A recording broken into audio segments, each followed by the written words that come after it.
Assalamualaikum warahmatullahi wabarakatuh. Alhamdulillahi rabbil alamin wa bihi nasta'inu ala umuri dunya waddin, wassalatu wassalamu ala nabiyil karim nabiyyina Muhammadin wa alihi wa sahbihi ajma'in. Wa qala Allah ta'ala fi kitabihil karim, a'udzu billahi minasyaitonir rajim.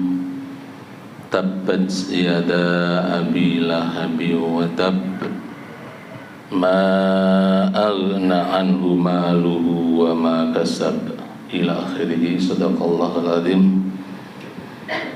Jamaah salat subuh yang dirahmati Allah, marilah kita bersyukur atas segala nikmat yang Allah berikan pada kita sekalian, sehingga pagi hari ini kita mengawali kehidupan dengan melaksanakan salat subuh berjamaah. Mudah-mudahan ini menjadi bagian dari amal saleh kita yang diterima oleh Allah sebagai bagian dari tabungan kita yang kelak akan kita panen di akhirat. Amin ya rabbal alamin. Salawat dan salam semoga senantiasa terlimpah curahkan pada Nabi kita Muhammad sallallahu alaihi wasallam yang telah membimbing kita ke jalan yang benar dengan membawa risalah dinul Islam. Jamaah yang dirahmati Allah, pada kesempatan pagi hari ini kita bersama-sama ingin memahami tentang ayat Allah yang termaktub dalam surat Al-Lahab, dan pagi hari ini insyaallah kita memahami dua ayat, yaitu ayat yang pertama, yang kedua. A'udzu billahi minasyaitonir rajim. Bismillahirrahmanirrahim. Tabbat yada abi lahabi wa tab, ma aghna anhu maluhu wa ma kasab. Surat ini menceritakan tentang pribadi Abu Lahab. Kalau diurut silsilah keluarga, Abu Lahab ini adalah pakde dari Nabi Muhammad SAW, karena dia kakak dari ayah Nabi, yaitu Abdullah. Ketika Nabi Muhammad SAW dilahirkan dan ayahnya sudah meninggal sebelum dilahirkan, maka Abu Lahab yang nama aslinya Abdul Uzza ini menyambut kehadiran bayi ini dengan sangat senang, karena dia sangat rindu dengan adiknya. Dia membayangkan wajah Nabi Muhammad seperti wajah ayahnya yang merupakan adik dari Abu Lahab. Maka dia tumbuh dan berkembang dengan penuh kasih sayang dari paman dan pakdenya. Salah satu pamannya adalah Abu Thalib dan pakdenya adalah Abdul Uzza yang kemudian disebut dengan Abu Lahab. Kenapa diberi gelar Abu Lahab? Karena menurut penjelasan tafsir yang ditulis dalam Al-Azhar, Buya Hamka menjelaskan bahwa dia punya wajah yang bersinar, punya wajah yang tampan, maka kemudian dia disebut dengan Abu Lahab. Sikap menerima kehadiran Rasulullah Nabi Muhammad selaku ponakannya ini berubah drastis ketika Nabi Muhammad SAW kemudian menyerukan orang-orang untuk memeluk Islam. Jadi Abu Lahab yang semula menjadi orang yang sangat sayang terhadap keponakannya itu berubah setelah Rasulullah menyampaikan ajaran Islam. Dia menjadi penentangnya, dia menjadi penghalang dakwah Islam yang disampaikan oleh Rasulullah Muhammad SAW. Salah satu bentuk penentangannya itu adalah ketika Nabi Muhammad SAW mengumpulkan orang-orang di sekitar Baitullah, di sekitar Ka'bah, di Bukit Sofa. Bukit Sofa ini sangat dekat dengan Ka'bah, yang kemudian kalau ibadah haji sekarang ini kita melaksanakan sa'i, yaitu dari Sofa Marwah itu berjalan. Di situlah Rasulullah kemudian menyerukan pada orang-orang di sekitarnya, wahai Bani si Fulan, wahai Bani si Fulan, berkumpullah, berkumpullah. Maka orang-orang kemudian pada kumpul. Ketika orang-orang itu berkumpul, maka Rasulullah kemudian menyampaikan sesuatu kepada orang-orang di sekitarnya. Kalimat dalam bahasa kita, kalau aku katakan kepadamu bahwa ada musuh dengan berkuda peperangannya telah keluar dari balik bukit ini, adakah di antara kamu yang percaya?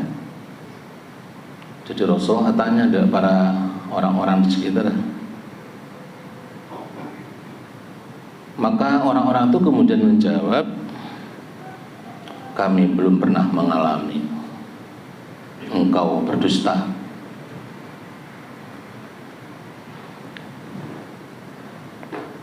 Rasulullah kemudian melanjutkan kalimat pernikahan dengan kalimat, sesungguhnya aku adalah pemberi peringatan bagi kalian terhadap siksa Allah yang sangat dahsyat.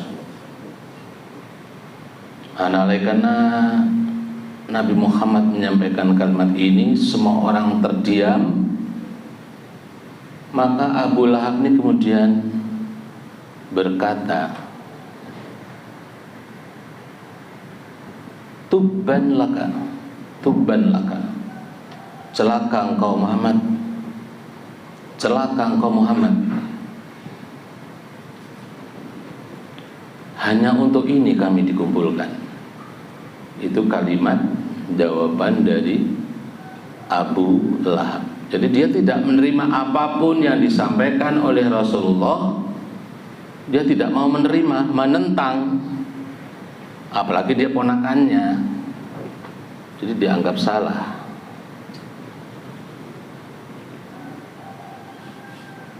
Dari kalimat tiga kemudian Allah menurunkan ayat Tabbat yada abi lahabi wa tab.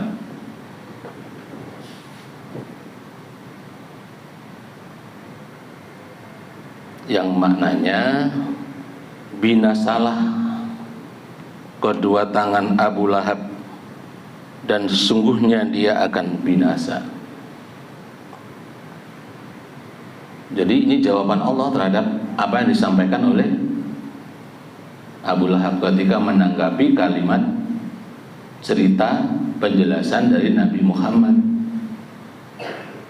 Ketika Abu Lahab mengatakan, celaka engkau Muhammad, celaka engkau.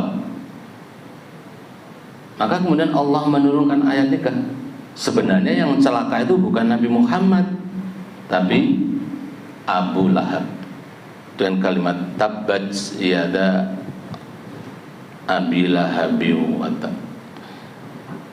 Celaka kedua tangan Abu Lahab dan sungguh dia akan celaka, sungguh dia akan binasa. Kenapa di situ menyebutkan kedua tangan?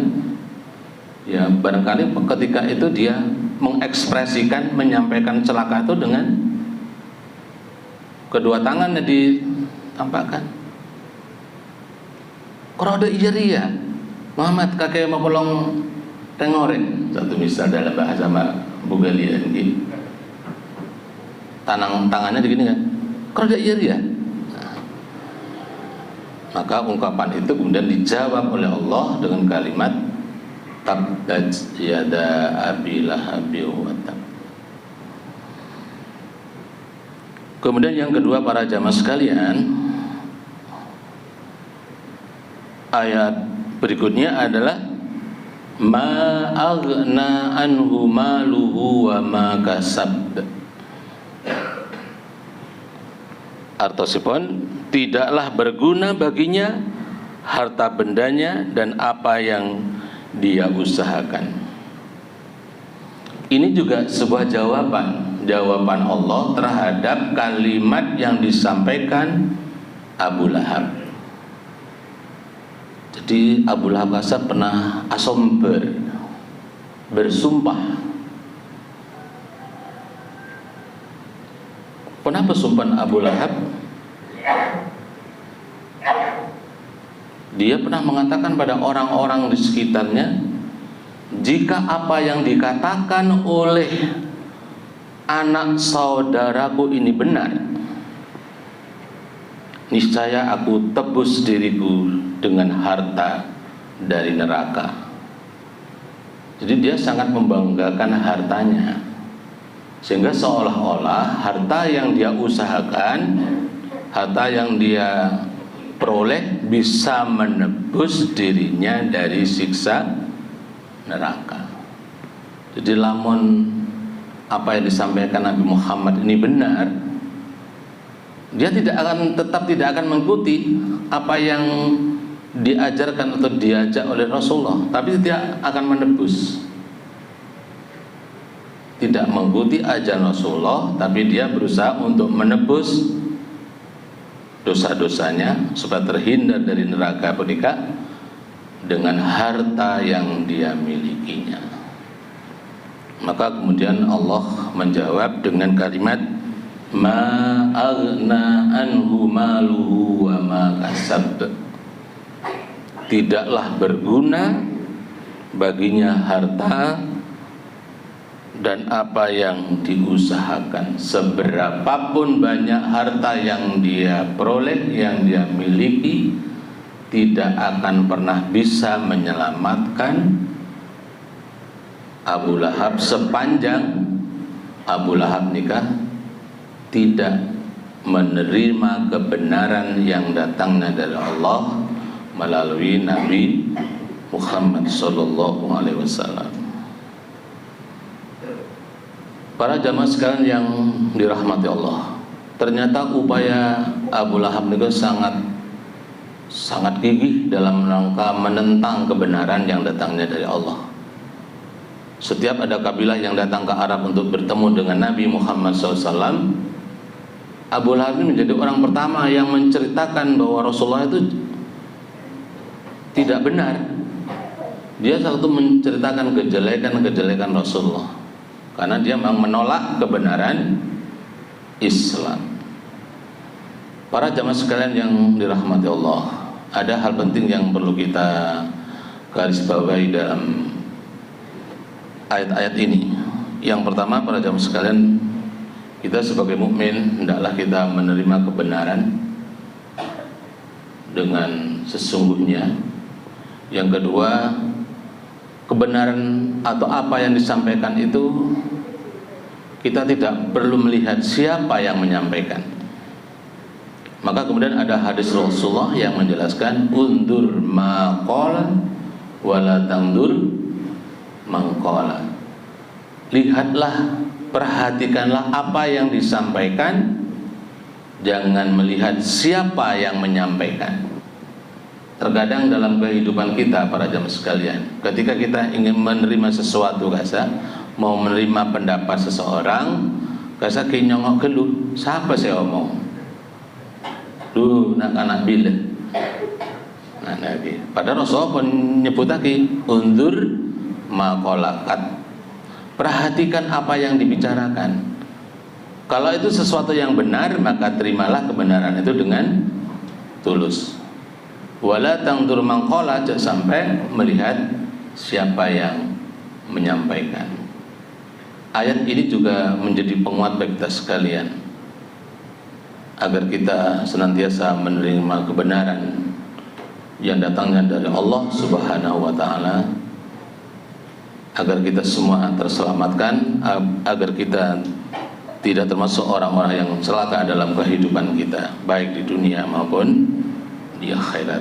Saya kira itu yang bisa kami sampaikan para jamaah sekalian. Moga-moga ada manfaatnya bagi kita sekalian.